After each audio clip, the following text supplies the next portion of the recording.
So good morning girls. Memory का chapter हमने शुरू किया था जिसमें मैंने आपको meaning, definitions and stages of memory करवाया था। ठीक है, 2 क्वेश्चंस हमने किए थे and most of the girls ने वो कंप्लीट करके मेरे को इन्फॉर्म कर दिया है। मेमोरी किसे कहते हैं, इसके विभिन्न अवस्थाओं का वर्णन करें। और दूसरा क्वेश्चन था कि स्मृति के प्रकार और विशेषताओं का वर्णन करें या इसकी नेचर का वर्णन करें। और जिसका अभी कंप्लीट नहीं हुआ है तो काइंडली ये दोनों क्वेश्चंस कंप्लीट करके मेरे को इन्फॉर्म करें। तो अब हम अपना नेक्स्ट टॉपिक शुरू करते हैं, that is short term memory. ठीक है, ये मैं आपको बता चुकी हूँ कि we have basically 3 types of memory होती है हमारी: sensory memory, short term memory and long term memory. Sensory memory जो होती है वो आपके एनवायरनमेंट में जो स्टिमुलस मौजूद होते हैं, चाहे विजुअल हो, ऑडिटरी हो या स्मेल रिलेटेड हैं, तो मतलब यानी सेंसेस के द्वारा जो ग्रहण किया जाता है उसको हम सेंसरी मेमोरी कहते हैं। दूसरी आपकी शॉर्ट टर्म मेमोरी है और एक लॉन्ग टर्म मेमोरी। तो यहाँ हमारा बेसिकली शॉर्ट टर्म मेमोरी और लॉन्ग टर्म मेमोरी ही इम्पॉर्टेंट है और वही हम डिस्कस करेंगे। तो सबसे पहले आपकी शॉर्ट टर्म मेमोरी आ जाती है।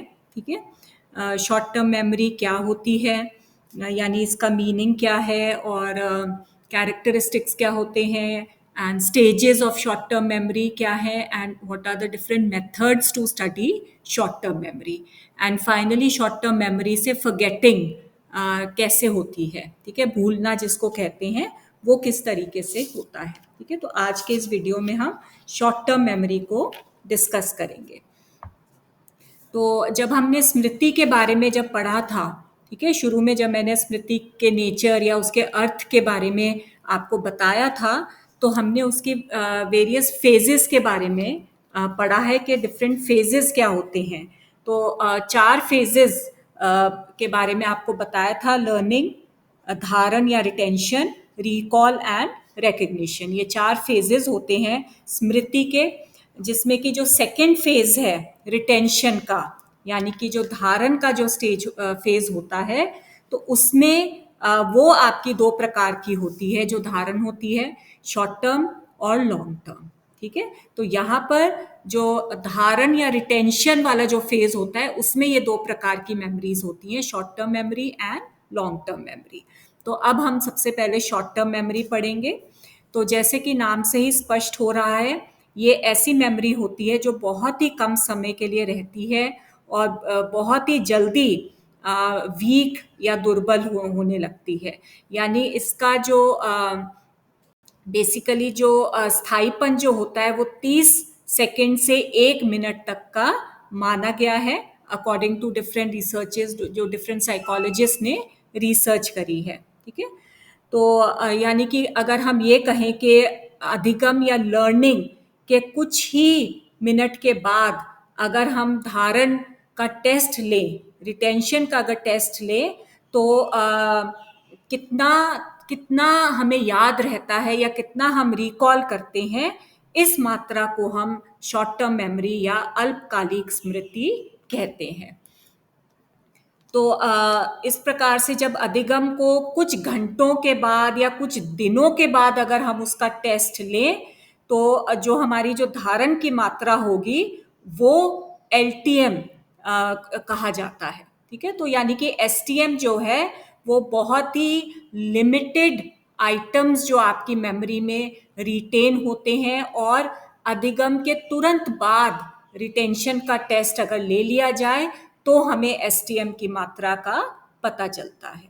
ठीक है, तो और अगर वो और ज़्यादा समय के लिए रिटेन हो जाता है आपके माइंड में, यानी कुछ घंटों के बाद या कुछ दिनों के बाद अगर आप रिटेंशन का टेस्ट लेते हैं, तो यानी वो मटेरियल जो आप रिकॉल करते हैं वो आपका LTM या लॉन्ग टर्म मेमोरी में जा चुका है। ठीक है, तो ये हम लेटर ऑन करेंगे। तो यहाँ पर शॉर्ट टर्म मेमोरी की अगर हम बात करें तो कई नामों से हम इसको बुला सकते हैं। इसको हम वर्किंग मेमोरी भी कहते हैं, इफेक्टिव मेमोरी या इमीडिएट मेमोरी, प्राइमरी मेमोरी, तो ये कई नामों से हम इसको बुला सकते हैं। तो यानी कि अगर कहा जाए तो अल्पकालिक स्मृति जो होती है बहुत ही कम समय तक उपस्थित रहने वाली स्मृति होती है। यानी इसको हम एक बायो इलेक्ट्रिक प्रोसेस के रूप में इसको डिस्कस कर सकते हैं। ठीक है, इसकी यानी कि एसटीएम में सूचनाएं जो होती हैं बहुत ही सीमित समय के लिए एकत्रित होती हैं। नॉर्मली इसकी अवधि को 30 सेकंड तक माना गया है। ठीक है, कि यानी कि एसटीएम में सिर्फ 30 सेकंड तक के लिए ही कोई भी इंफॉर्मेशन जो हमें अपने एनवायरनमेंट से ज्ञात होती है या एनवायरनमेंट में हम जिस इंफॉर्मेशन को उद्दीपक को परसीव करते हैं उसके बारे में इंफॉर्मेशन जो है वो 30 सेकंड के लिए हमारी मेमोरी में रहती है। ठीक है, और अगर हम किसी भी सामग्री को जब हम लर्न करते हैं और उसके 30 सेकंड के इंटरवल के बाद उसको हम रिकॉल करते हैं तो ये वाला प्रोसेस जो है ये एसटीएम कहलाता है। ठीक है, तो एसटीएम में क्या क्या हमें मुख्य कैरेक्टरिस्टिक्स क्या होते हैं या विशेषताएं क्या है एसटीएम की। तो सबसे पहले इसमें विघटन जो है, डिसरप्शन जो है वो इसकी बहुत ज़्यादा संभावना रहती है। ठीक है, एसटीएम में जो एनकोडिंग या कूट संकेतन होता है वो कई प्रकार से होता है और इसमें आपका विजुअल और ऑडिटरी ज़्यादातर देखा जाता है एसटीएम में जो कूट संकेतन होता है। ठीक है, इसकी स्टोरेज कैपेसिटी बहुत लिमिटेड होती है और जैसे मैंने आपको बताया ड्यूरेशन बहुत लिमिटेड होती है, अराउंड 30 सेकेंड तक की इसकी ड्यूरेशन होती है। ठीक है, और इसमें एसटीएम में फॉरगेटिंग जो है वो ज़्यादातर हस्तक्षेप या विस्थापन के द्वारा होती है। ठीक है, और इसमें थोड़ा बहुत डीके भी होता है। जो भी आपने मटेरियल लर्न किया है वो अगर आप अभ्यास नहीं करेंगे तो डीके हो जाता है।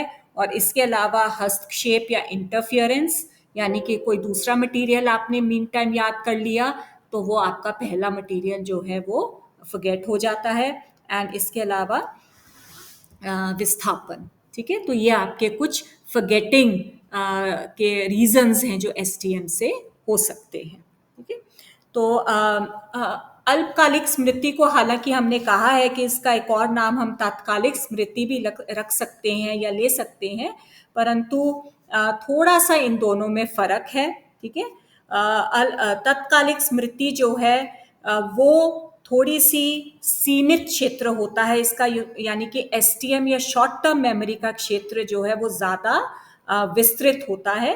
तात्कालिक स्मृति मोस्टली वर्बल लर्निंग के क्षेत्र तक लिमिटेड है, यानी वर्बली अगर आपको कोई चीज़ बताई जाती है तो उसको इमीडिएटली रिकॉल करना मतलब तात्कालिक स्मृति में आता है, जबकि शॉर्ट टर्म मेमोरी में हम विजुअल्स हम और इसके अलावा हम एक्यूस्टिक और हम सिमेंटिक ये सारे प्रोसेसेस भी इसमें इंक्लूड कर लेते हैं। ठीक है, so now we come to stages of short term memory, यानी कि अल्पकालिक स्मृति की अवस्थाएं कौन कौन सी होती है। तो बेसिकली इसकी 3 अवस्थाएं होती हैं जिनको हम डिस्कस करेंगे।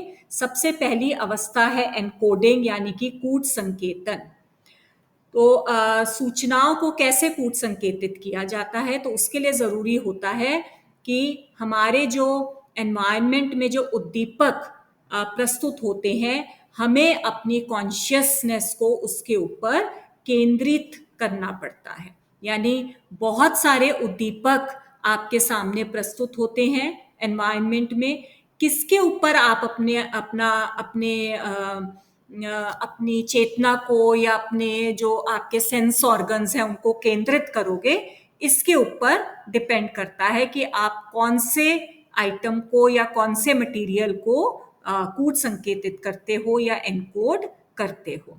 तो नॉर्मली क्या होता है कि हम वातावरण में से कुछ स्पेसिफिक सूचनाओं को ही चुनते हैं, अटेंशन जिसको कहा जाता है। बहुत सारी सूचनाएं प्रस्तुत होती हैं आपके आगे, परंतु हर सूचना को आप अटेंड या अपना ध्यान उसके ऊपर नहीं रख पाते हो। ठीक है, तो कुछ सूचना या विशेष सूचनाओं को आप चुनते हो जिसको हम सिलेक्टिव परसेप्शन कहते हैं, और जिन उद्दीपकों के ऊपर हम ध्यान नहीं देते वो उद्दीपक हमारे एसटीएम के ऊपर किसी भी प्रकार का कोई प्रभाव नहीं छोड़ते। इसलिए कहा जाता है कि कूट संकेतन में अटेंशन या अवधान की बहुत ही महत्वपूर्ण भूमिका होती है। ठीक है। और जब हम किसी भी ऑब्जेक्ट के ऊपर अपना ध्यान केंद्रित करते हैं तो उससे जुड़ी हुई कई सारी सूचनाएं जो हैं वो हमारे स्मृति में एनकोड हो जाती है, कूट संकेतित हो जाती है। ठीक है। तो कूट संकेतन की प्रक्रिया को स्पष्ट करने के लिए कई प्रकार के एक्सपेरिमेंट्स या प्रयोग भी किए गए हैं। और ये जो मेनली कूट संकेतन होता है ये ध्वनि से रिलेटेड होता है, एक्यूस्टिक जिसको कहते हैं, या फिर विजुअल भी हो सकता है। विजुअल यानी कि जो आप अपनी आईज का जिसमें इस्तेमाल करते हैं, ठीक है, चाक्षुक। और या फिर ये सिमेंटिक या शाब्दिक होता है, यानी कि जो बोलकर वर्बली जो आपके सामने कुछ शब्द पेश किए जाते हैं। तो कौन सा ऐसा शब्द है या एक लिस्ट अगर आपके सामने पेश करी गई है तो उसमें से कुछ शब्द जो हैं आपके माइंड में रह जाते हैं और कुछ शब्द जो हैं वो माइंड में मतलब अपना प्रभाव नहीं छोड़ते। ठीक है। तो कौन से ऐसे शब्द आपके माइंड में रहेंगे जो मे बी जिनकी तरफ आपका ध्यान ज्यादा आकर्षित हुआ या जो आपके लिए कोई मीनिंग रखते हैं। ठीक है। तो वो वर्ड्स आपके माइंड में रह जाते हैं जिनको हम सिमेंटिक एनकोडिंग कहते हैं। ठीक है। तो अल्पकालिक स्मृति में अगर एनकोडिंग को हम किस तरीके से एक्सप्लेन कर सकते हैं, और एक एग्जाम्पल मैं आपको दे सकती हूँ। हमारे नॉर्मल दैनिक जीवन का एक एग्जाम्पल है। फॉर एग्जाम्पल, आप अपना टेलीफोन नंबर किसी को बताना चाहते हैं। ठीक है। और आपका टेलीफोन नंबर है फॉर एग्जाम्पल 1947। ठीक है। ये अगर आपका टेलीफोन नंबर है तो दूसरा व्यक्ति जो आपसे ये नंबर सुन रहा है वो किसी ना किसी रूप से उसको अपने मन में एनकोड करने की कोशिश करता है। तो अगर ये 1947 वो किसी घटना के साथ जोड़ लेता है कि 1947 में भारत आजाद हुआ था, तो ये आपका फोन नंबर है या एक पार्ट ऑफ फोन नंबर है आपका ये। तो इस प्रकार से उस नंबर को वो अपने माइंड में एनकोड कर लेता है, कूट संकेतित करता है। और जब उसको रिकॉल करने के लिए, यानी कि अगर अगले दिन उसको डायल करना है आपका नंबर, तो वो उसी एसोसिएशन के माध्यम से रिकॉल करता है उसने जो माइंड में एनकोड करा था। ठीक है।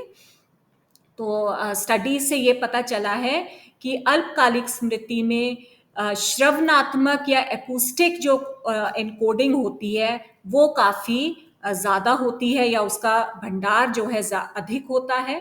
ठीक है। और कई और मनोवैज्ञानिकों ने ये भी स्पष्ट किया है कि अल्पकालिक स्मृति में कूट संकेतन दृश्यात्मक या विजुअल होता है। और विजुअल जो एनकोडिंग की जो अवधि होती है, यानी अगर हम विजुअली एनकोड करते हैं किसी भी मटेरियल को तो वो बेटर अवधि रहती है, यानी 1 मिनट तक हम उसको रिकॉल, 1 मिनट बाद तक भी हम इसको रिकॉल कर सकते हैं। ठीक है। और स्टडी से ये भी स्पष्ट हुआ है कि अल्पकालिक स्मृति का कुछ भाग हमारे शब्दार्थ या सिमेंटिक एनकोडिंग पर भी आधारित होता है। तो इस प्रकार से ये तीनों ही जो टाइप्स हैं, एकूस्टिक यानी कि श्रवणात्मक, विजुअल या दृश्यात्मक, और सिमेंटिक यानी कि शब्दार्थ जो एनकोडिंग है, ये तीनों ही या तीनों के माध्यम से ही कूट संकेतन होता है एसटीएम में। ठीक है। परंतु अभी तक भी ये स्पष्ट नहीं हो पाया है कि कौन सा प्रकार का एनकोडिंग या कूट संकेतन सबसे बेस्ट है। ठीक है। तो ये तीनों ही यूज करे जाते हैं कूट संकेतन के लिए। सेकंड जो स्टेज है एसटीएम की, आफ्टर एनकोडिंग फिर क्या होता है, स्टोरेज। आपने एनकोड कर लिया, आपने कूट संकेतन कर लिया, अब आपका स्टोरेज यानी कि भंडारण आता है। एसटीएम में भंडारण क्षमता भी बहुत कम होती है। ठीक है। कई मनोवैज्ञानिकों ने इसके ऊपर स्टडीज करी है। एबिंगहॉस ने अपने ऊपर 1985 में सेल्फ स्टडी के आधार पर बताया था कि एसटीएम की भंडारण क्षमता जो होती है वो मात्र 7 आइटम्स तक होती है। ठीक है। और अगर इसको हम थोड़ा बहुत एक्सपैंड कर दें, जैसे मिलर के अनुसार ये क्षमता जो है 7 ± 2 हो सकती है, यानी कि इसका जो रेंज है वो है 5 to 9 आइटम्स तक इसकी रेंज होती है, ठीक है। और हेब ने भी अपनी स्टडीज के आधार पर बताया कि एसटीएम के का आधार जो होता है या स्टोरेज जो कैपेसिटी जो होती है वो हमारे नर्व सेल्स के ऊपर डिपेंड करती है कि अगर कोई आइटम को हम लर्न कर रहे हैं तो वो किस प्रकार से हम उसका अभ्यास करते हैं। जितना ज़्यादा आप अभ्यास करोगे उतना आपके जो नर्व सेल्स जो हैं वो एक्टिव होते हैं, और अगर आप प्रैक्टिस या अभ्यास नहीं करते हो या बंद कर देते हो तो आपके नर्व सेल की जो क्रिया होती है वो बंद हो जाती है, वो ढीली हो जाती है और थोड़े समय के बाद वो समाप्त हो जाती है। यानी कि एसटीएम जो है, अगर आप क्रियाहीन हो, कोई अभ्यास या प्रैक्टिस नहीं कर रहे हो जो मटेरियल जो है, तो जैसे जैसे आपकी प्रैक्टिस खत्म होती जाएगी वैसे वैसे आपकी एसटीएम की जो स्टोरेज कैपेसिटी भी खत्म होती जाती है। थर्ड जो स्टेज आती है आपकी एसटीएम की वो है रिट्रीवल। रिट्रीवल यानी कि पुनरुद्वार, कैसे हम इसको प्रत्यावाहन कैसे करते हैं, ठीक है। तो स्टर्नबर्ग ने इसके ऊपर काफ़ी स्टडीज करी हैं 1966 में।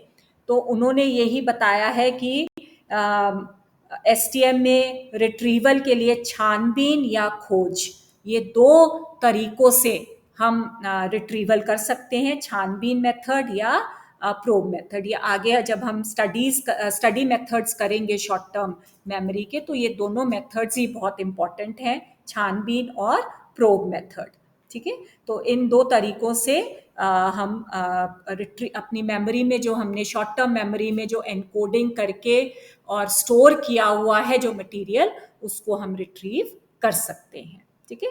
तो ये थे आपके 3 स्टेजेस ऑफ एसटीएम। एनकोडिंग, जिसमें कि अटेंशन का बहुत हाथ होता है, अटेंशन जो है, उसके बाद एनकोडिंग जो है हमारी 3 प्रकार से होती है, एकूस्टिक, विजुअल एंड सिमेंटिक, ठीक है। उसके बाद आपकी आ जाती है भंडारण, यानी कि स्टोरेज कैपेसिटी कितनी है, और उसके बाद रिट्रीवल, ठीक है।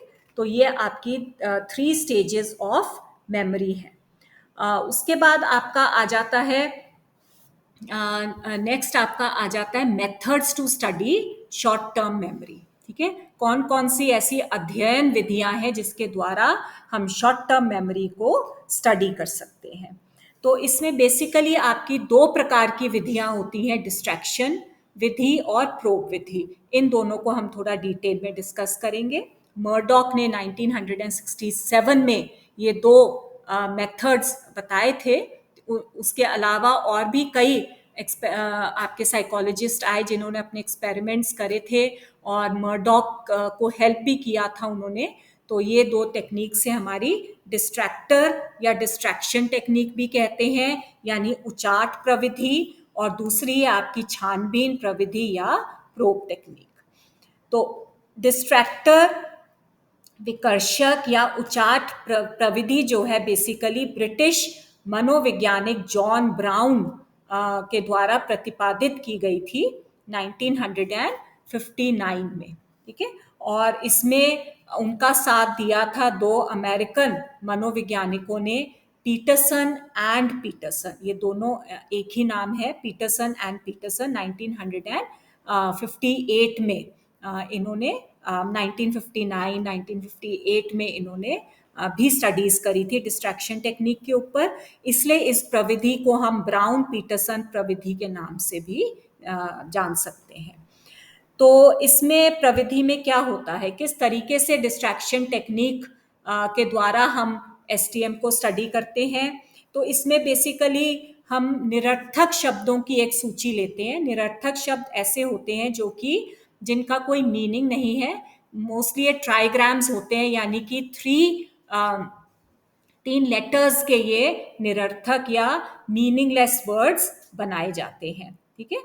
तो सब्जेक्ट को निरर्थक शब्दों की एक सूची थोड़े समय के लिए दिखाई जाती है और उसके बाद उसका रिकॉल होता है और एक इंटरवल के बाद रिकॉल होता है, for a short interval of time का गैप दिया जाता है। बेसिकली 15 सेकेंड आप लगा लो, उतना एक इंटरवल दिया जाता है और उसके बाद उसी सूची को रिकॉल करवाया जाता है। ठीक है, तो ये तीन इसके बेसिक स्टेप्स हैं। एक एक करके मैं ये तीनों स्टेप्स आपको बता देती हूँ। तो सबसे पहला स्टेप क्या है? इनिशियल लर्निंग जिसको कहते हैं। ठीक है, यानी कि एक ये निरर्थक शब्दों की एक सूची जो है वो सब्जेक्ट के आगे पेश करी जाती है। और कैसे पेश करी जाती है?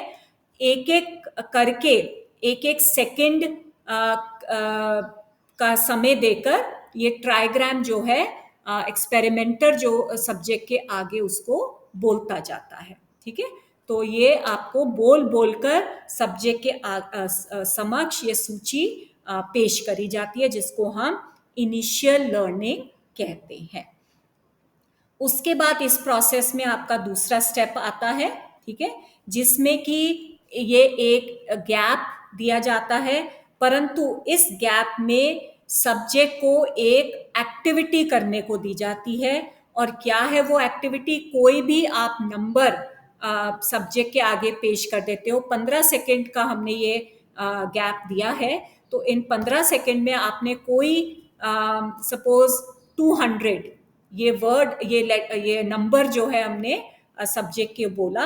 अब आप 200 से लेकर 3 अंक घटाते हुए, ठीक है, उल्टी गिनती करते जाओ, या 2 अंक घटाते हुए उल्टी गिनती करते जाओ। मतलब any instruction you can give the subject. उसका पर्पस सिर्फ ये है, इसको हम इंटरपोलेटेड एक्टिविटी कहते हैं। पर्पस ये है कि जो सूची इनिशियल लर्निंग में सब्जेक्ट के आगे पेश करी गई थी, वो इस गैप में 15 सेकेंड के गैप में उसको रिहर्स करने का, प्रैक्टिस या अभ्यास करने का सब्जेक्ट को समय ना मिले। ठीक है, तो इसमें हमने फिर उसको बैकवर्ड काउंटिंग करने के लिए दी जाती है। ठीक है, सपोज आपने 200 एक नंबर उसको दे दिया कि अब आप इसको उल्टा गिनते जाओ। ठीक है, चाहे आप एक एक नंबर छोड़ के गिनो, दो दो, कुछ भी आप इंस्ट्रक्शन उसको दे सकते हैं। तो ये 15 सेकेंड तक के लिए, इस अवधि के लिए ये उल्टी गिनती जो है करवाई जाती है। और फिर आपका तीसरा चरण आता है, थर्ड स्टेप आता है कि इसके तत्काल बाद आपने जो इनिशियल लर्निंग में जो सूची आपके सामने पेश करी गई थी, उसको आपने रिकॉल करना है। ठीक है, ये सब्जेक्ट को कहा जाता है कि अब आपके सम्मुख जो हमने अधिगम सामग्री पेश करी थी, अब आप उसको रिकॉल करो। तो अब यहाँ पर देखा जाता है कि सब्जेक्ट को कितना वो याद रहता है। ठीक है, तो वो परसेंटेज काउंट करी जाती है, जिसको हम परसेंटेज ऑफ लर्निंग कहते हैं। यानी कि उसमें ओरिजिनल लर्निंग कितनी है उसकी, और सेव कितना हुआ है, और फॉरगेटिंग कितना हुआ है।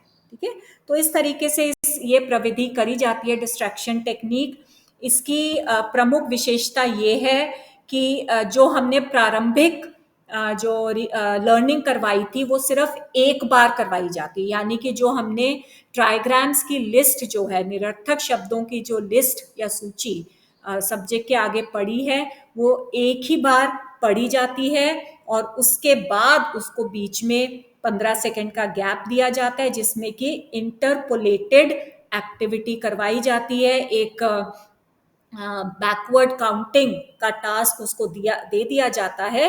और उसका सिर्फ रीज़न ये होता है कि सब्जेक्ट किसी भी तरीके से गुप्त या मानसिक रूप से उस सूची को अपने मन में ना दोहराए। ठीक है, और उसके तुरंत बाद उससे, ये 15 सेकेंड के गैप के तुरंत बाद उससे रिकॉल करवाया जाता है। ठीक है, तो इस तरीके से ये प्रोसेस होता है डिस्ट्रैक्शन टेक्निक का। इसमें क्या क्या बातें हमने याद रखनी है? एक तो ये कि 3 अक्षर वाला ट्राइग्राम्स की सूची होनी बहुत ज़रूरी है। और दूसरा ये कि ये निरर्थक होते हैं, इसलिए हम इनको ट्राइग्राम्स कहते हैं। These are not words. Words क्या होते हैं? जैसे CAT, ये भी 3 लेटर्स से है, परंतु इसका मीनिंग बन रहा है। ठीक है, it is cat, DOG, dog. ठीक है, तो ये मीनिंगफुल शब्द होते हैं, इनको हम वर्ड्स कहते हैं। ट्राइग्राम्स जो हैं ये निरर्थक या मीनिंगलेस लेटर्स होते हैं, 3 लेटर्स का ट्राइग्राम बनता है।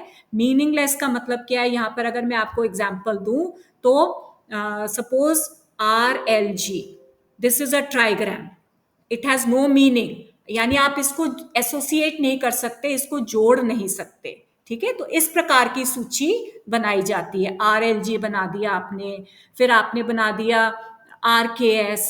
ठीक है, तो इस प्रकार की आपको ये सूची है, ट्राइग्राम्स की सूची होती है।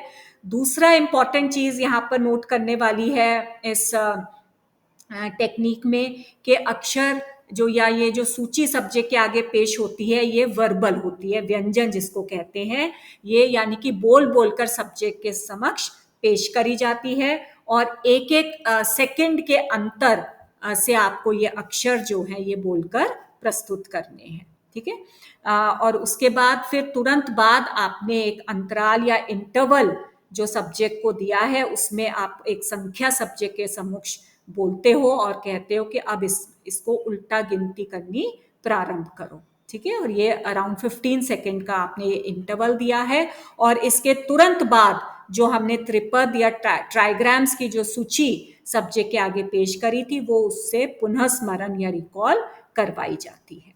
ठीक है, तो निष्कर्ष में हम ये कह सकते हैं कि अगर ये हमने जैसे 15 सेकेंड का इंटरवल दिया तो नॉर्मली ये कहते हैं कि 15 या 18 सेकेंड के इंटरवल के पश्चात अगर हम धारण या रिकॉल करवाते हैं तो धारण की मात्रा जो होती है, यानी कि कितना हमारे माइंड में रिटेन रहा है, कितना सब्जेक्ट जो है रिकॉल कर पाएगा, वो मात्र 10 सेकेंड रहती है।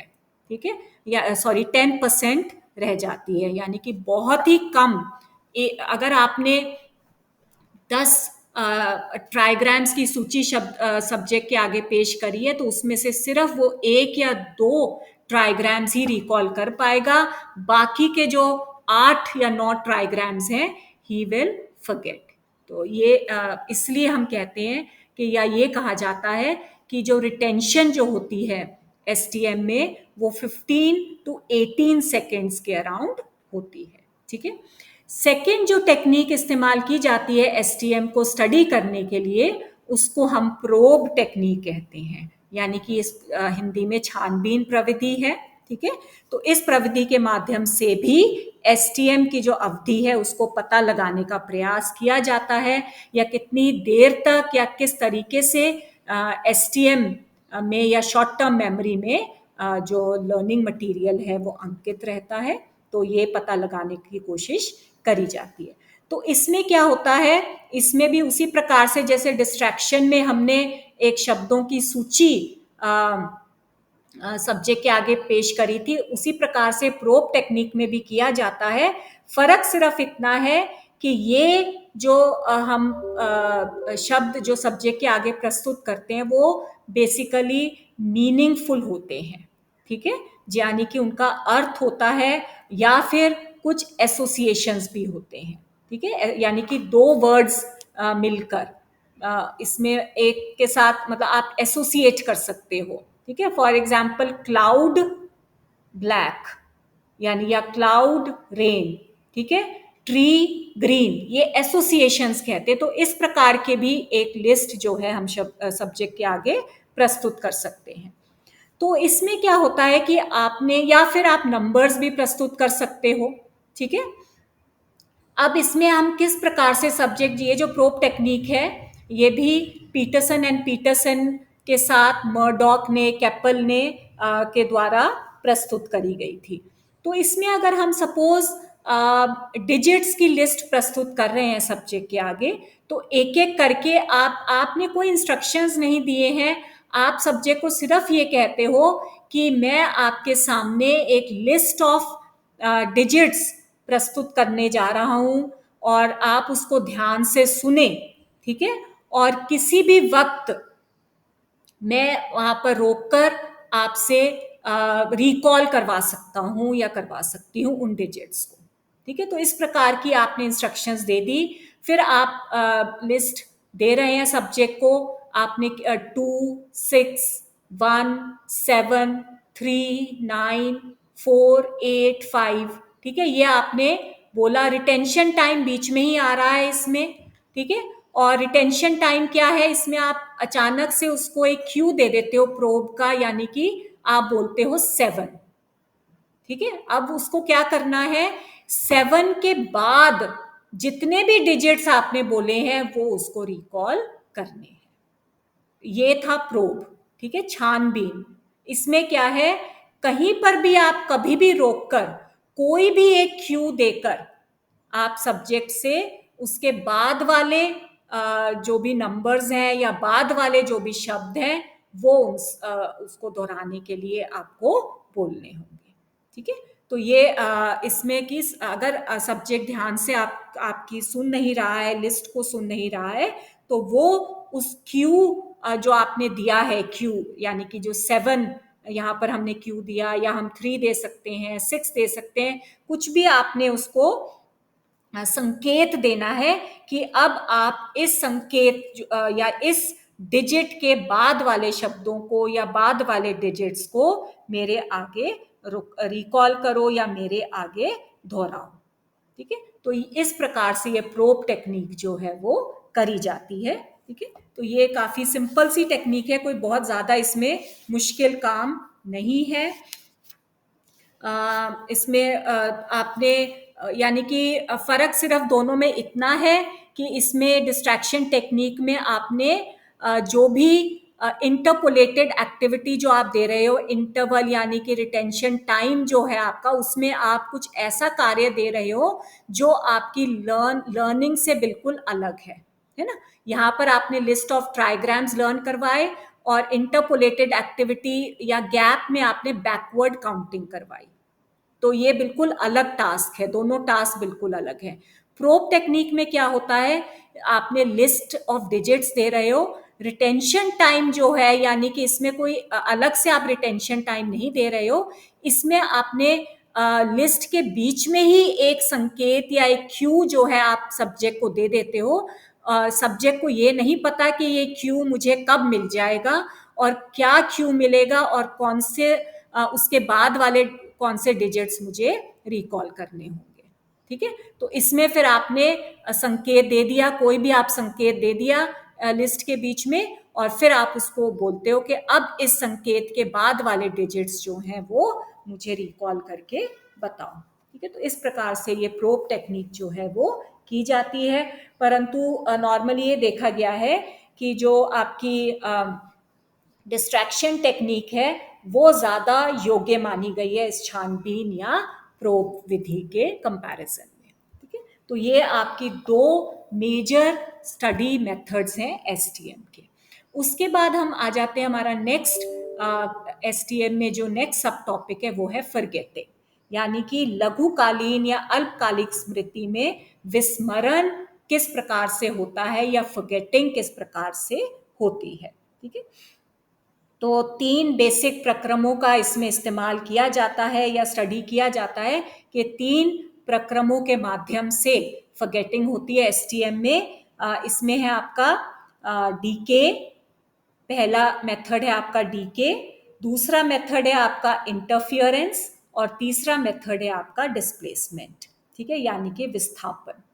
तो सबसे पहले डीके क्या होता है, डीके का मतलब होता है कि जो भी आपने लर्न करा है मटेरियल, अगर आप उसको रिहर्स नहीं कर पाते हो, उसका अभ्यास नहीं कर पाते हो या उसके ऊपर ध्यान देने में आप किसी वजह से असफल होते हो, तो समय बीतने के साथ साथ वो सूचनाएं जो हैं वो आपके स्मृति से डीके होती जाती हैं, फॉरगेट होती जाती हैं, उनका ह्रास होता रहता है। ठीक है, यानी कि धीरे धीरे आपकी स्मृति जो है वो दुर्बल होती है और अंत में व्यक्ति जो है उस लर्न करे हुए मटेरियल को पूर्ण रूप से भूल जाता है। यानी कि इसमें क्या होता है कि किसी भी प्रकार की कोई बाधा या कोई डिस्प्लेसमेंट नहीं हुई है, सिर्फ किस वजह से हम भूल गए हैं, लैक ऑफ रिहर्सल। कोई आपका उसमें रिहर्सल या अभ्यास नहीं हुआ है, जिसके कारण ये आपके स्मृति चिन्ह से धीरे धीरे इसका डीके हो गया है। ठीक है, ये हमने जो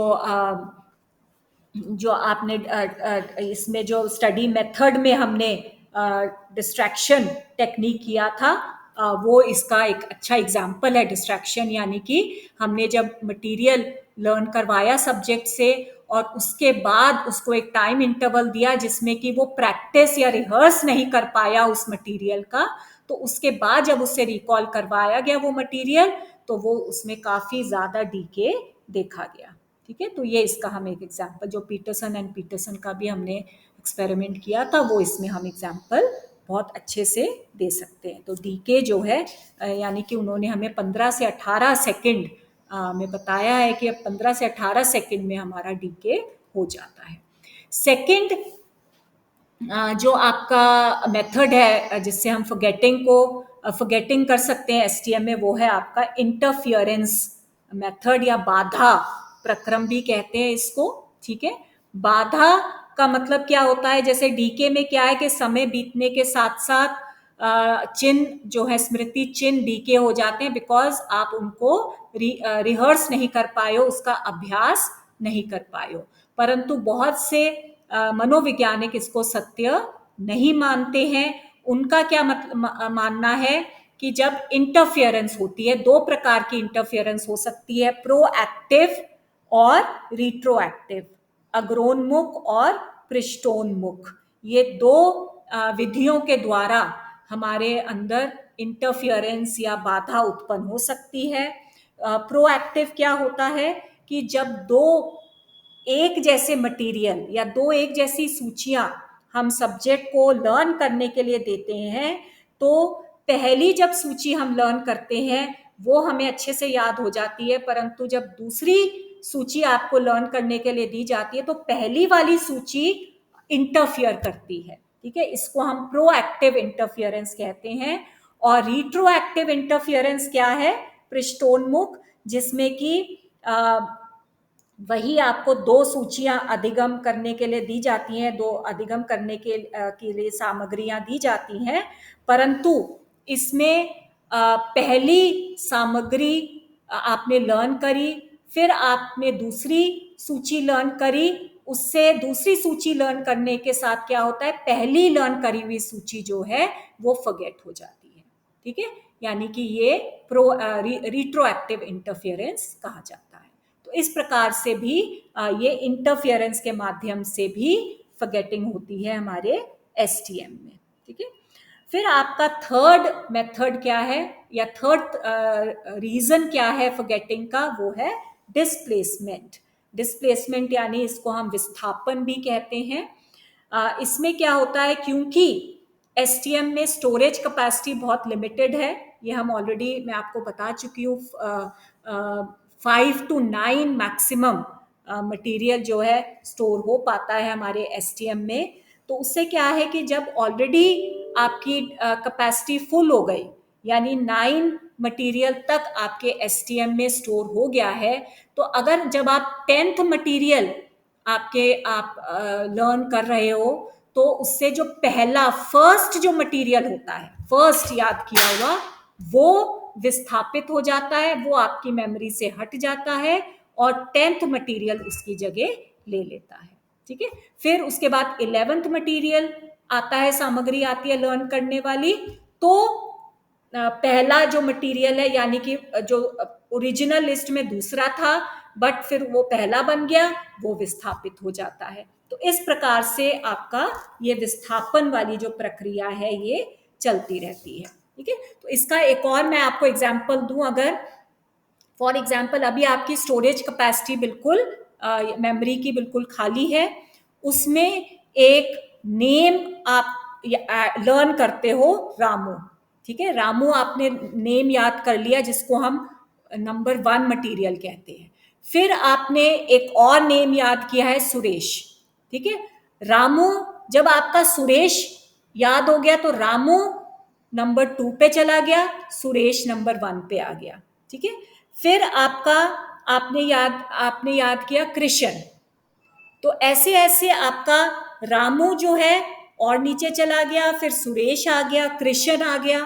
ठीक है, उसके बाद मोहन आ जाता है, फिर राजू आ गया, कैलाश, जगदीश, फॉर एग्जाम्पल। इस प्रकार से नेम्स आपके माइंड में स्टोर होते गए। ठीक है, अब आपकी कैपेसिटी जो है फुल हो गई, 7 नेम्स आपने याद कर लिए। अब आपने 8th नेम आ जाता है आपका, फॉर एग्जाम्पल रमेश, एक 8th नेम आ गया, तो उससे क्या होगा, अब 8 की कैपेसिटी तो आपके माइंड में स्टोर होने की नहीं है, तो सबसे पहला जो नाम आपने याद किया था रामू, वो आपके स्टोरेज कैपेसिटी से, एसटीएम से डिस्प्लेस हो जाता है। ठीक है, उसके बाद एक और आपने नाम याद किया, फॉर एग्जाम्पल राजू। ठीक है, वो राजू आपने नाम याद किया, तो अब सबसे बिलो आपका नाम क्या रह गया, सुरेश, बिकॉज रामू हट चुका है, सुरेश बॉटम पे आ गया, तो जब जैसे ही आप राजू नाम याद करते हो, सुरेश वहां से हट जाता है, डिस्प्लेस हो जाता है। तो इस तरीके से डिस्प्लेसमेंट होता जाता है। जैसे जैसे आप नए आइटम्स याद करते जाते हो, आपके जो ओल्डेस्ट आइटम्स जो होते हैं, सबसे पुराने वाले आइटम्स जो आपके माइंड के होते हैं, वो डिस्प्लेस होते जाते हैं, वो विस्थापित होते जाते हैं आपके माइंड से। तो इस प्रकार से एसटीएम में डीके, इंटरफियरेंस और डिस्प्लेसमेंट, ये 3 तरीकों से फॉरगेटिंग होती है या हम फॉरगेटिंग कर सकते हैं। ठीक है, तो ये थे आपके एसटीएम में forgetting. So this ends with your STM topic. तो इसमें अगर आपका क्वेश्चन आता है कि अल्पकालिक स्मृति किसे कहते हैं, ठीक है, मैं आपको 2-3 टाइप के क्वेश्चंस बता देती हूँ। अल्पकालिक स्मृति किसे कहते हैं, इसकी प्रकृति या अवस्थाओं का वर्णन करें, या अल्पकालिक स्मृति की व्याख्या करें। ठीक है, या फिर अल्पकालिक स्मृति किसे कहते हैं, इसके को अध्ययन करने की विधियों का वर्णन करें। तो इस प्रकार से कोई भी अल्पकालिक स्मृति से रिलेटेड कोई भी क्वेश्चन आता है, तो आपने ये सारा कुछ, टोटली आपने सारा कुछ उसमें लिखना है। क्या क्या आप उसमें लिखोगे, सबसे पहले तो स्मृति की आप अवस्थाएं बता दो। स्मृति किसे कहते हैं, मेमोरी। ठीक है, व्हाट इज मेमोरी, इसकी 4 अवस्थाएं होती हैं। ठीक है, लर्निंग हो गई, रिटेंशन, रिकॉल एंड रिकॉग्निशन, ये 4 अवस्थाएं होती हैं, जिसमें कि रिटेंशन जो होती है, धारण करने की क्षमता जो है, वो 2 प्रकार से की जाती है, शॉर्ट टर्म मेमोरी और लॉन्ग टर्म मेमोरी। ओके, उसके बाद फिर आप शॉर्ट टर्म मेमोरी को डिटेल में डिस्कस करोगे। शॉर्ट टर्म मेमोरी किसे कहते हैं, इसकी और कौन कौन से नाम के द्वारा हम इसको जान सकते हैं, फिर इसकी प्रमुख विशेषताएं क्या होती हैं। ठीक है, प्रमुख विशेषताएं क्या हो गई शॉर्ट टर्म मेमोरी की। उसके बाद आप इसकी stages of short term memory को डिस्कस करेंगे। ठीक है, 3 स्टेजेस होती है शॉर्ट टर्म मेमोरी की, एनकोडिंग, स्टोरेज एंड रिट्रीवल। ठीक है, ये आपके stages of short term memory हैं, और ये क्या क्या होते हैं, किस प्रकार से होते हैं। उसके बाद आपके methods to study short term memory. ठीक है, मेथड्स जो हैं वो हमारे 2 मेजर मेथड्स हैं, डिस्ट्रैक्शन और प्रोब। यही 2 आपने डिस्कस करने हैं। अगर आप लोग लक्ष्मी की बुक को फॉलो कर रहे हैं, तो उसमें और भी कई मेथड्स दिए हुए हैं, वो आप लोगों ने नहीं करने हैं। प्लीज रिमेंबर, अगर आप बी आर चौहान की बुक को फॉलो कर रहे हैं, तो उसमें आपके ये 2 मेथड्स दिए हुए हैं, डिस्ट्रैक्शन एंड प्रोब टेक्निक। ठीक है, तो इसको आपने डिटेल में, डिस्ट्रैक्शन टेक्निक क्या होता है, इसमें किस प्रकार से क्या प्रोसीजर हम फॉलो कर सकते हैं, प्रोब टेक्निक क्या है, इसको किस प्रकार से इसका प्रोसीजर फॉलो होता है। ये 2 मेथड्स टू स्टडी एसटीएम आपने लर्न करने हैं, आपने अपने आंसर्स में लिखने हैं। उसके बाद फॉरगेटिंग क्या होती है, एसटीएम में फॉरगेटिंग किस प्रकार से होती है। तो ये 3 मेथड्स हैं फॉरगेटिंग को स्टडी करने के, डिस्प्लेसमेंट के द्वारा, डीके के द्वारा और इंटरफियरेंस के द्वारा। तो इन 3 तरीकों से आपके एसटीएम से जो सामग्री है वो विस्थापित होती है या वो फॉरगेट होती है। ठीक है, तो ये आप इसमें इस प्रकार से इसको इस क्वेश्चन को, एसटीएम के क्वेश्चन को आप इस प्रकार से कर सकते हैं। तो I hope you have understood this. So thank you so much girls.